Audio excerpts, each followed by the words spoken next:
കുഞ്ഞിനെ ചുട്ടുപൊള്ളുന്ന പനിയാണ് ഡോക്ടറെ, പെട്ടെന്ന് മാറാൻ എന്തെങ്കിലും വഴിയുണ്ടോ? വഴിയുണ്ട്. കുഞ്ഞുങ്ങൾക്ക് പനി പെട്ടെന്ന് തന്നെ മാറാൻ വീട്ടിൽ തന്നെ പേരൻസിന് എന്തൊക്കെ ചെയ്യാൻ പറ്റുന്നുള്ളത് നമുക്ക് നോക്കാം. ഒന്നാമതായിട്ട് ടെപ്പിഡ് സ്പോഞ്ചിങ് അഥവാ ലൂക്ക് വാം വാട്ടർ സ്പഞ്ചിങ് എന്ന് പറയും. ഇളം ചൂടുവെള്ളത്തിൽ മുടി ഒഴിച്ച് ബാക്കി ഭാഗങ്ങളൊക്കെ കുഞ്ഞുങ്ങൾക്ക് തുടച്ചു കൊടുക്കുക. ഒരിക്കലും തണുത്ത വെള്ളം ഉപയോഗിക്കരുത്, അമിതമായിട്ടുള്ള ചൂടുവെള്ളം ഉപയോഗിക്കരുത്, അതുപോലെ സ്പിരിറ്റ്, ആൽക്കഹോള് എന്നിങ്ങനെ ഒന്നും ഉപയോഗിക്കരുത്. തണുത്ത വെള്ളം ഉപയോഗിച്ചാൽ എന്താ പ്രശ്നം എന്ന് വെച്ചാൽ ഭയങ്കരമായിട്ട് ഷിവറിങ് ഉണ്ടാവും, കുഞ്ഞുങ്ങൾ വിറയ്ക്കും. അത് ടെമ്പറേച്ചർ വീണ്ടും കൂടുകയാണ് ചെയ്യുക അങ്ങനെ ചെയ്താൽ. രണ്ടാമതായിട്ട് ലൈറ്റ് ആയിട്ടുള്ള ക്ലോത്തിങ് യൂസ് ചെയ്യുക. അതുപോലെ വെൽ വെന്റിലേറ്റഡ് റൂമിലായിരിക്കണം കിടത്തുന്നത്.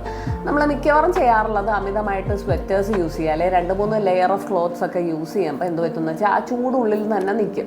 അപ്പോൾ അങ്ങനെ ചെയ്യാതെ ഒരു ലൈറ്റ് ആയിട്ടുള്ള ക്ലോത്തിങ് ഇടുക പനിയുള്ള സമയത്ത് കുഞ്ഞുങ്ങൾക്ക്.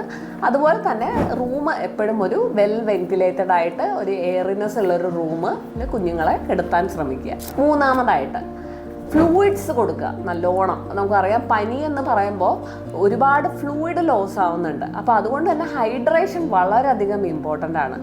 ഇപ്പോൾ ചെറിയ കുഞ്ഞുങ്ങളാണെങ്കിൽ ബ്രസ്റ്റ് മിൽക്ക് നിർബന്ധമായിട്ടും കൊടുക്കുക.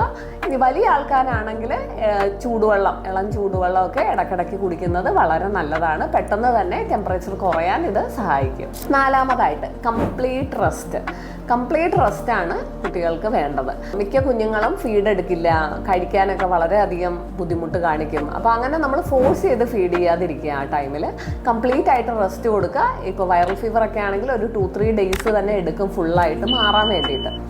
ഇനി ഏതൊക്കെ പനികളാണ് നമ്മൾ ശ്രദ്ധിക്കേണ്ടത് അല്ലെങ്കിൽ നമ്മൾ എമർജൻസി ആയിട്ട് നമ്മൾ കാണിക്കേണ്ടത്? ഒരു 3 മാസത്തിൽ താഴെയുള്ള കുഞ്ഞുങ്ങളൊക്കെ ആണെങ്കിൽ നിർത്താതെയുള്ള കരച്ചിൽ അല്ലെങ്കിൽ അമിതമായിട്ട് ക്ഷീണം, തളർന്ന് കിടന്നുറങ്ങുന്നുണ്ടെങ്കിൽ തീർച്ചയായിട്ടും ഒരു പീഡിയാട്രീഷ്യനെ കാണേണ്ടതാണ്. അതുപോലെ തന്നെ പനിയുടെ കൂടെ അപസ്മാരമൊക്കെ വരികയാണെങ്കിൽ, സീഷേഴ്സ് എന്നൊക്കെ പറയും, അത് വരികയാണെങ്കിൽ നമ്മൾ തീർച്ചയായിട്ടും പീഡിയാട്രീഷ്യനെ കാണണം.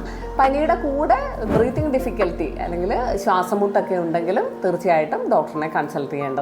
അപ്പോൾ ഈ ഇൻഫർമേഷൻ ധാരാളം പേരൻസിൻ്റെ അറിവിലേക്ക് ഷെയർ ചെയ്യുക. അടുത്ത വീഡിയോയിൽ കാണുന്നത് വരെ നന്ദി, നമസ്കാരം.